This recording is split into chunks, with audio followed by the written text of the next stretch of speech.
Impôts et justice sociale, le podcast francophone du réseau Tax Justice Network. Bienvenue à Impôts et justice sociale, le podcast qui vous parle en français de la justice fiscale en Afrique et dans le monde. Je m'appelle Idriss Linge. À la une ce mois. À la une ce mois, nous avons une longue conversation avec Nahum Diakité. Il est le coordinateur au Mali de Publish What You Pay. Ce pays, comme vous le savez, est sous la gouvernance d'une junte militaire qui assure une transition dont on ignore la fin et qui fait l'objet justement de sanctions de la part des États membres de la CEDEAO, la communauté régionale dont elle fait partie. Nous allons voir avec Nahum comment est-ce que les enjeux de justice fiscale et de justice sociale sont préservés dans une telle situation de crise. Autre intervenant, le ministre Lansana Condé, en charge de l'économie, des finances et du plan en Guinée-Conakry. Il nous donne son avis sur comment est-ce qu'il perçoit la question des exonérations fiscales. Je rappelle que vous pouvez suivre ce programme sur notre page de podcast impotsocial.libsyn.com, Libsyn avec S-Y-N. Vous pouvez aussi aller sur notre page YouTube www.impôts et justice sociale ou encore aller sur la page du podcast de Tax Justice Network de taxcast.net et vous recherchez l'onglet en français pour écouter tous les épisodes. Pour ceux qui veulent interagir avec nous, notre page Twitter, #ImpôtsSocial ou encore notre page Facebook, Impôts et Justice Sociale. Et ceux qui veulent m'écrire, idriss@taxjustice.net. Voilà pour la une. À tout de suite pour les détails. Je le disais à la une de ce programme, nous avons discuté avec le ministre Lansana Condé de Guinée-Conakry en charge de l'économie, des finances et du plan. Nous avons abordé la question des exonérations fiscales. Vous savez, la Guinée-Conakry est un pays producteur d'un minerai qu'on appelle la bauxite et qui fait l'objet d'importantes exonérations fiscales. En tout cas, jusqu'à ce que la junte de transition soit actuellement arrivée au pouvoir. Écoutez ce que nous a dit Monsieur le ministre à propos des exonérations fiscales ainsi que la vision qu'il s'en fait. À l'origine, de façon barbare, on dit l'impôt c'est quoi? L'État a des charges, il faut les couvrir et les citoyens y contribuent. C'est comme ça en fait. L'État, il vous donne un cadre de vie qui vous permet de vous épanouir. Et les citoyens lui donnent les moyens lui permettant de financer cela. C'est comme ça, ça vient. Donc, s'il y a des dépenses, il faut qu'en face, il y ait des recettes qui permettent de pouvoir y faire face. À la base, c'est cela. Maintenant, il y a quand même une réalité. C'est que nous étions à un niveau, si vous prenez les livres d'histoire, les livres qui ont été écrits, quand moi, je n'étais pas né, le potentiel de la Guinée y est décrit en des termes de scandale. Scandale de ceci, scandale de cela, scandale de ceci. Mais entre-temps, vous sortez, vous regardez dans la population, les gens n'ont pas de travail, ils n'ont pas de revenus, ils ont faim, ils ont besoin d'aide. Donc, à un moment donné, on va se dire, bon, on applique toutes les règles que nous avons, et puis on reste fier et pauvre, et on en meurt. Ou, à un moment donné, on décide de faire attention au contexte et de voir l'appétence des gens à venir vers nous. Et en fonction de ce niveau, on ajuste notre dispositif pour qu'ils viennent. Et une fois là, on verra. Des choix ont été faits. Ce n'était pas les miens. Le président a pris la décision que les engagements signés seront respectés. Nous allons les respecter. Tous les engagements pris et qui ont été inscrits dans une procédure régulière seront tenus. Il a pris l'engagement. Nous allons chacun nous assurer que ces engagements sont tenus. En face, il y a des charges et pour lesquelles nous avons besoin de recettes. En face, il y a que la réalité est de près de 3 000 milliards d'exonération ad hoc. En face, il y a que certaines de ces exonérations ne sont pas justes. À quoi sert d'exonérer de l'eau pour venir boire cela dans le château d'eau de l'Afrique de l'Ouest? Franchement, celui qui l'achète, il a le droit de l'acheter. Mais est-ce qu'il faudrait priver l'État des recettes qu'il doit avoir sur cette eau? J'ai dit ça cru. Je ne comprends pas ça. J'ai ma propre réaction sur le sujet. Il y a l'engagement pris qui doit être tenu. Il y a aussi la réalité du secteur qu'il fallait attirer les gens à un moment donné, y compris en faisant des efforts exceptionnels. Il y a l'historique du pays, ne l'oubliez pas. Quand le président Alpha Condé, l'ex-président, était arrivé, il avait dit et clairement que les conventions minières allaient être révisées. On a déjà fait ça. Il faut les refaire cela. Tout le monde se dit, oula, les Guinéens ne vont pas nous refaire cela. Donc il y a cette historique qui est là. Mais il y a l'appel à la responsabilité aussi qu'on peut faire. On peut demander aux gens, de façon amicale et intelligente, de regarder tout ce qu'ils demandent comme exonération et de voir celles sur lesquelles ils peuvent faire des efforts. C'est déjà un début. On peut également décider d'appliquer les règles qui sont déjà établies.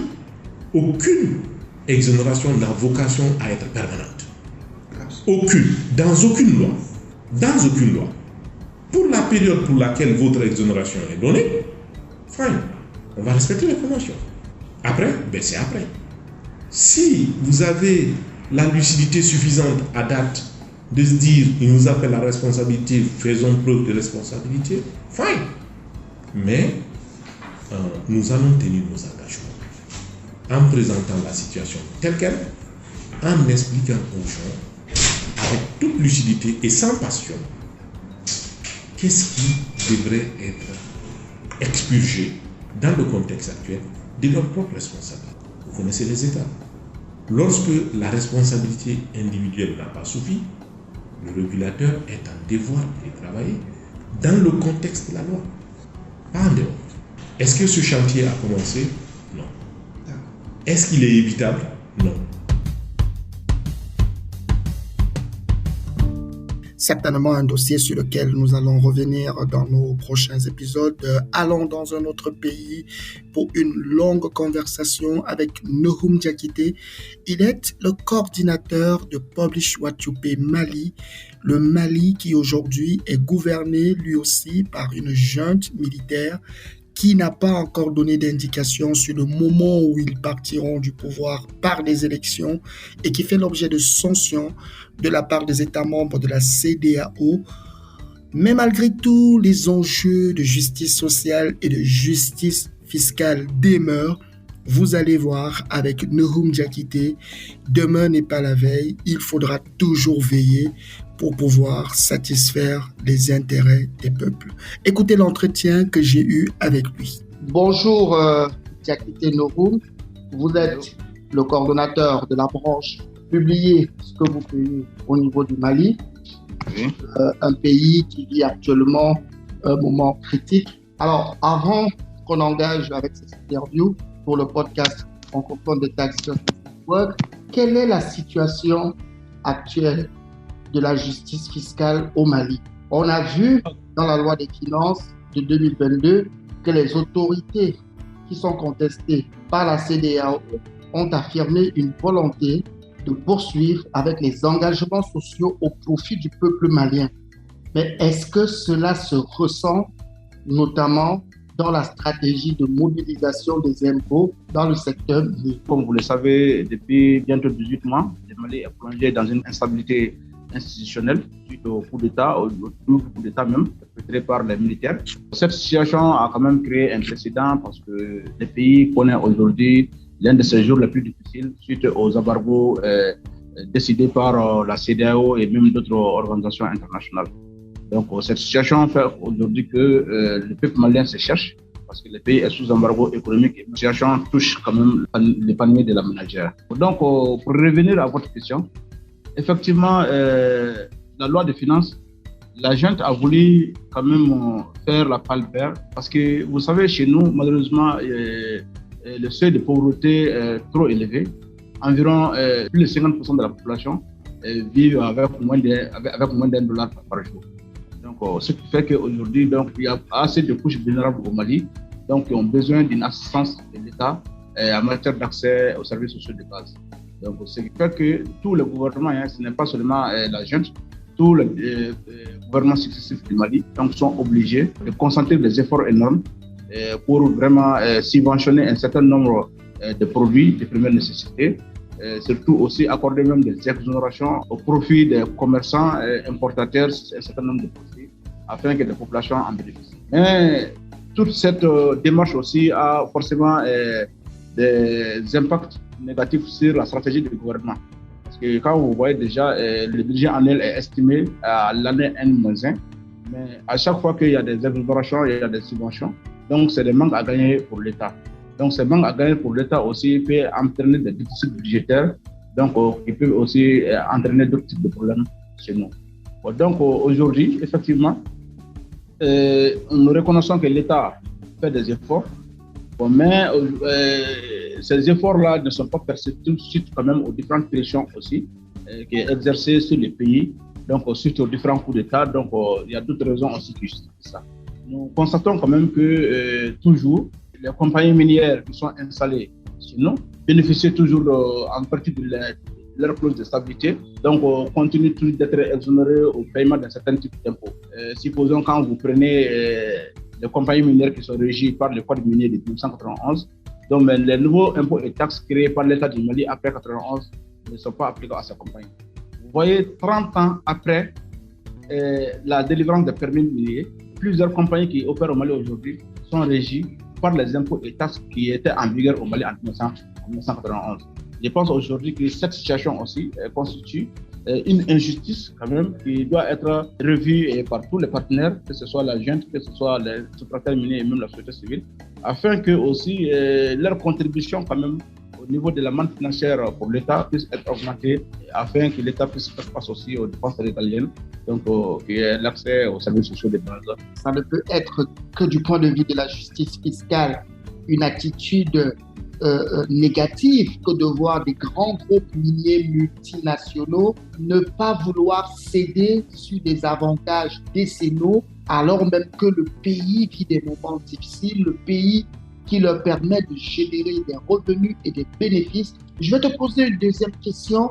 Quel est l'agenda 2022 de la coalition? Publiez ce que vous payez Mali, dont vous êtes le coordonnateur, et surtout, quelles sont vos attentes vis-à-vis des autorités qui assurent aujourd'hui la transition? L'agenda de PBC au pays, au Mali déjà, c'est un agenda qui va consister dans un premier temps à s'engager dans une lutte pour l'opérationnalisation du nouveau fonds minier de développement local. Donc, comme vous le savez, le Mali a adopté un nouveau code minier le 27 septembre 2019 par ordonnance 057. Donc, le décret d'application de ce code a été adopté le 12 novembre 2020 par le gouvernement de transition. Donc, ce code minier a créé en son droit un fonds minier de développement local qui, en principe, doit être alimenté à hauteur de 0,25% du chiffre d'affaires de la campagne minière et 20% des redevances proportionnelles collectées par l'État. Mais de l'adoption du code et son décret d'application à ce jour, l'État malien n'est pas arrivé à mobiliser un fonds de développement local qui est censé être redistribué entre les communautés abritant les cycles miniers afin de pousser un peu le développement au niveau de ces communes.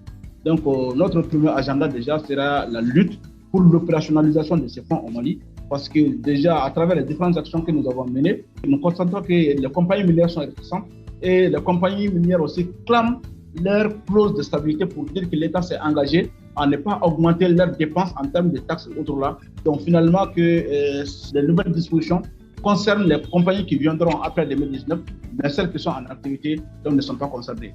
Donc je sais qu'il y aura un bras de fer et là quand même nous sommes obligés aussi de jouer notre partition en tant qu'acteur de la société civile afin d'amener tous ces deux parties, que ce soit l'État et les compagnies minières, à s'engager et à respecter les dispositions du code. Ça, c'est un premier point.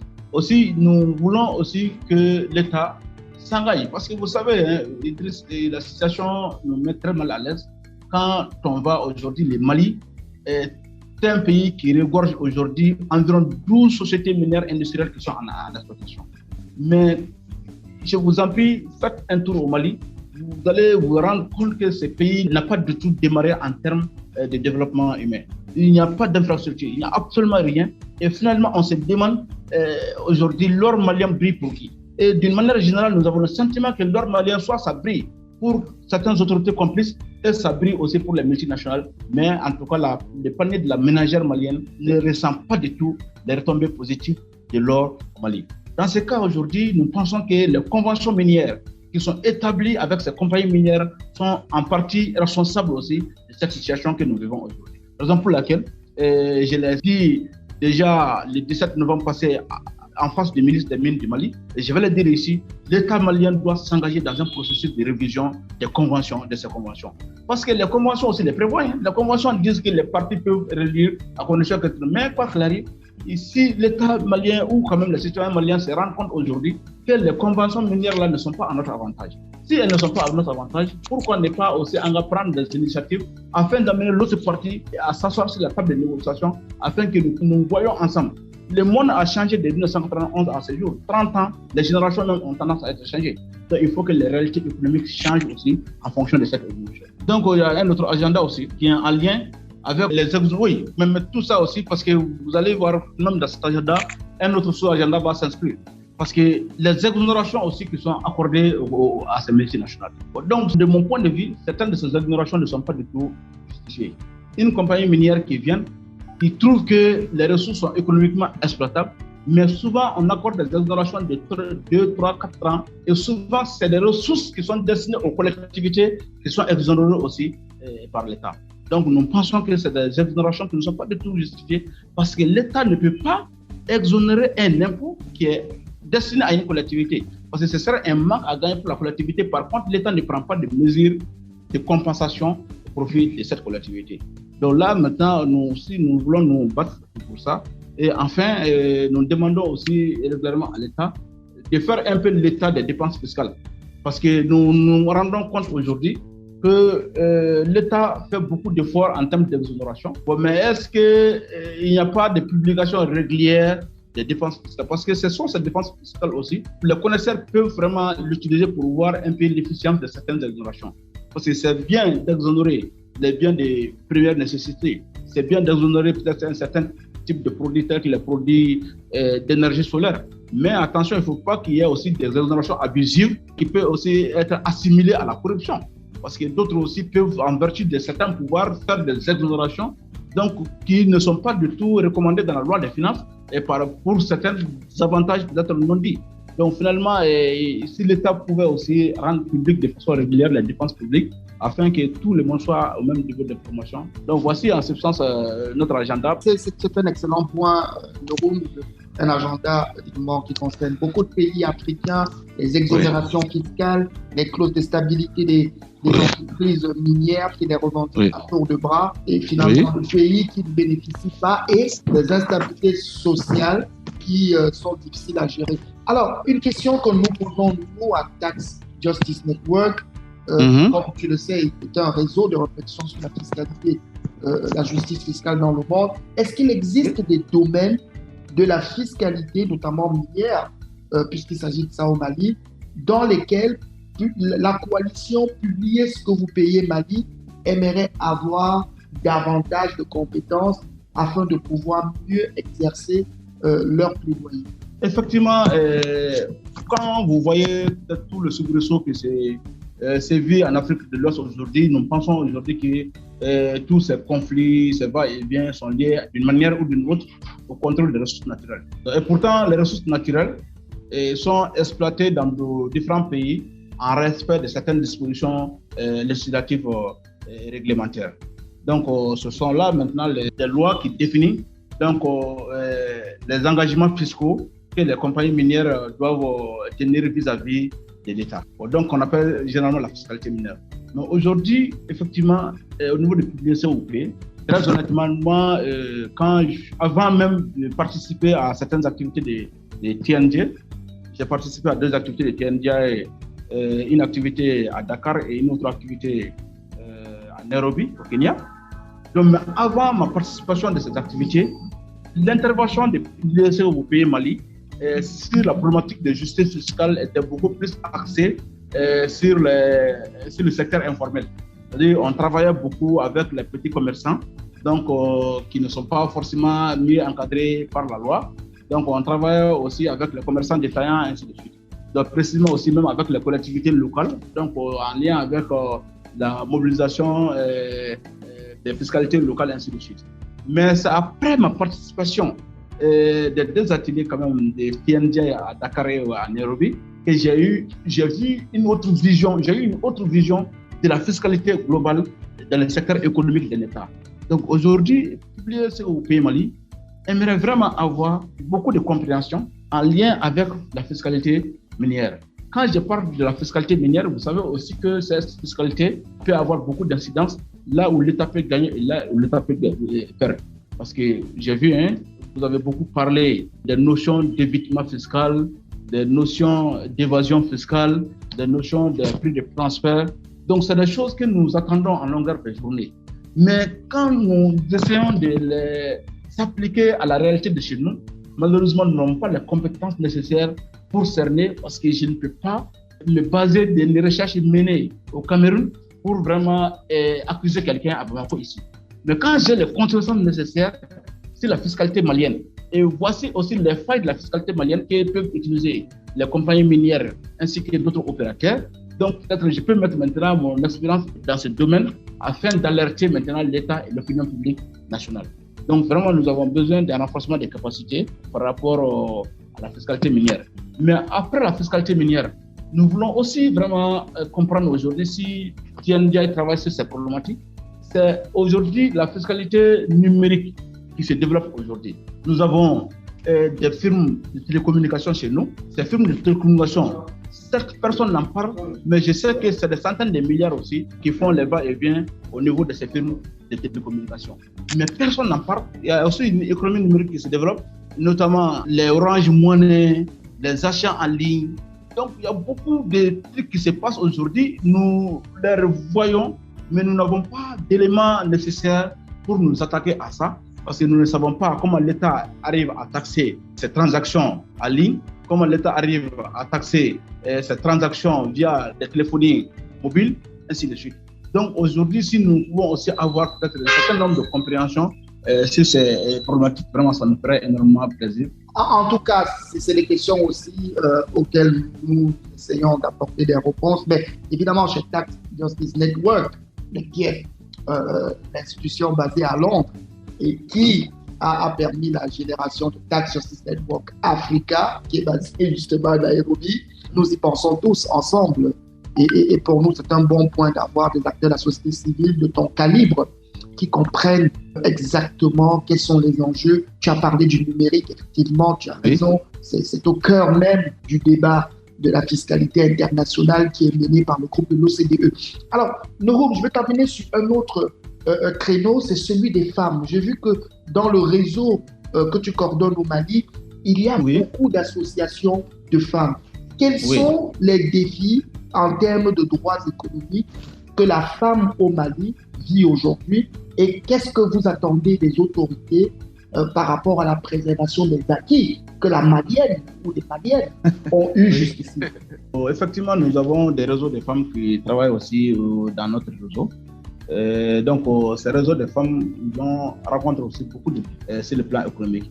Mais vous savez, chez nous, malheureusement, c'est vraiment très complexe. C'est la question genre. Parler genre, parce que généralement, quand on parle de genre, pour des raisons socio-culturelles et même souvent des raisons religieuses, donc on a l'impression que la personne, vraiment, c'est une bandit. Ça, c'est vraiment un premier défi. Donc, ça, c'est vraiment un premier défi, déjà qu'il faut élever.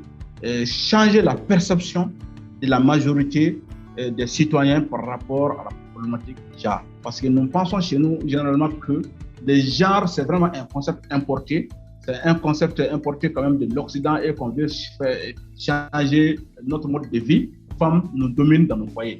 Donc c'est vraiment ce concept ou cette perception générale qui est là et qui est encore un premier défi. Donc il faut vraiment travailler dans un premier temps sur cette perception. Parce que chez nous, malheureusement, c'est l'homme qui a toute l'autorité, c'est la femme. Donc la femme ne peut pas sortir, même en temps normal, la femme ne doit même pas sortir de la cour sans l'autorisation du mari. Donc c'est le mari qui décide si sa femme va travailler ou pas, si sa femme peut faire les petits commerces ou non. Cet ensemble-là fait que les femmes quand même sont de manière générale encadrées. Donc ce sont les hommes qui ont travaillé. Mais si le premier défi déjà, c'est arriver à changer la perception d'ensemble sur cette question, dire que c'est nos sœurs. Donc, peut-être on peut leur donner un certain nombre d'opportunités parce que nous avons à peu près les mêmes capacités de réflexion, les mêmes capacités souvent physiques. Donc, leur donner aussi leur chance afin qu'elles puissent. Ouais, dans un premier temps, chez nous, déjà, les femmes, les jeunes filles ne partaient pas à l'école. Donc, on envoyait généralement les jeunes filles au madrasa parce qu'elles sont censées obéir à leur mari. Maintenant, peut-être cette perception a changé. Donc, aux filles, aux garçons, tout le monde va à l'école. Donc ça, c'est vraiment les premiers défis. Il y a un autre défi aussi qui est lié à l'application des dispositions législatives. Vous savez, en 2015, le Mali a adopté la loi 052 du 18 décembre 2015, instituant des mesures pour promouvoir les gens dans l'accès aux fonctions nominatives et électives. Donc avec un quota de 30%. C'est-à-dire que les fonctions nominatives et les fonctions électives, donc lorsqu'un parti veut déposer une liste pour une élection, donc les partis ont l'obligation déjà d'avoir 30% de femmes donc, sur sa liste. Donc même aussi un décideur qui veut faire une nomination, donc le décideur sur les 100%, il faut qu'il y ait un quota de 30%. Donc la loi a été adoptée en 2015, en décembre 2015. C'est une véritable avancée, mais c'est l'application quand même qui continue toujours à poser un peu de problèmes. Mais d'une manière générale, je pense qu'il y a eu des avancées. Parce qu'aux élections, différentes élections passées déjà en 2018, même s'il y a eu des problèmes. Donc, toutes les listes qui n'ont pas respecté ce quota de 30% pour les femmes donc, ont été systématiquement rejetées. Donc, il y a aussi aujourd'hui des défis qui sont liés à la sécurité. Parce que qui parle de développement économique parle aussi de la sécurité. Donc, chez nous, malheureusement, avec cette guerre imposée, donc, ce sont les femmes et les enfants qui sont vraiment les plus vulnérables. Généralement, les hommes ont les moyens d'aller se battre ou souvent même quitter les localités.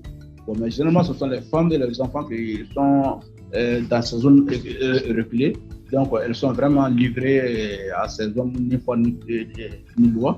Donc, c'est elles qui payent vraiment les lourds tributs. Donc, aussi, je pense que c'est une situation qui impacte beaucoup sur la situation socio-économique parce que je ne peux pas parler forcément des femmes de mon réseau, mais je parle de la situation des femmes en général au Mali. C'est ce qui est vraiment précis. Enfin, maintenant, il y a aussi, quand on prend le budget de la loi de finances que vous avez pris, nous avons parlé au départ.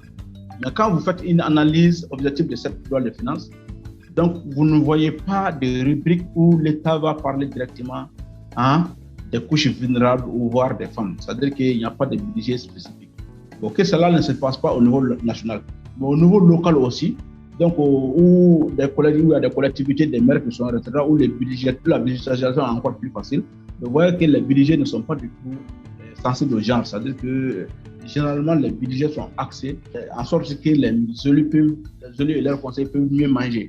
Mais quand vous faites une analyse approfondie de ces budgets, donc vous ne voyez, ces budgets n'offrent aucune opportunité aux femmes pour leur promotion socio-économique. Nous avons de temps en temps travailler sur ces problématiques, mais je pense quand même qu'il reste encore du chemin à parcourir. Donc voici un peu en substance les difficultés quand même qui sont là. Donc il y a d'autres aussi, mais je préfère m'en arrêter là pour le moment. En tout cas, ces femmes constituent 53% de la population au niveau du Mali. Elles sont nos mères. Elles sont celles qui nous permettent d'avoir de l'eau potable à la maison. Elles sont celles qui parfois nourrissent les ménages lorsque les maris sont partis combattre l'insécurité. Et effectivement, c'est une bonne chose que le Mali soit sur un chemin positif pour protéger ces femmes. Peut-être pas de parler totalement d'égalité, mais au moins d'équité en termes d'équité. Oui, c'est ça. Et c'est un bravo au Publish What You Pay Mali d'avoir en son sein plusieurs organisations de femmes. C'est la preuve que vous avez pris le leadership et c'est quelque chose à encourager. En tout cas, merci beaucoup Nohum Diakité d'avoir accepté cette conversation pour le podcast francophone du réseau Tax Justice Network. Nous vous remercions pour ces informations intéressantes sur le combat qui est mené par votre organisation pour la justice fiscale au Mali. Peut-être auriez-vous un dernier message à l'endroit aussi bien des autorités maliennes que du grand public international qui écoute ce podcast? Oui, j'ai un dernier message aux autorités maliennes. C'est un message d'interpellation. Que les autorités maliennes sachent que le peuple malien est en train de souffrir, que chacun joue son rôle afin que le peuple puisse sortir de sa souffrance. Au niveau de la société civile, je préfère de ne pas prendre parti. Mon parti, c'est le Mali, que ce soit les militaires ou que ce soit les civils, mais quelqu'un qui songe au bien-être du Mali, surtout faire en sorte que le Mali puisse être en phase avec le reste du monde. Et surtout que les autorités maliennes fassent en sorte que les richesses du sous-sol malien profitent à la population malienne. Parce qu'aujourd'hui, nous constatons qu'avec plus de 12 mines industrielles en exploitation, le citoyen lambda malien a du mal vraiment à profiter de cette richesse.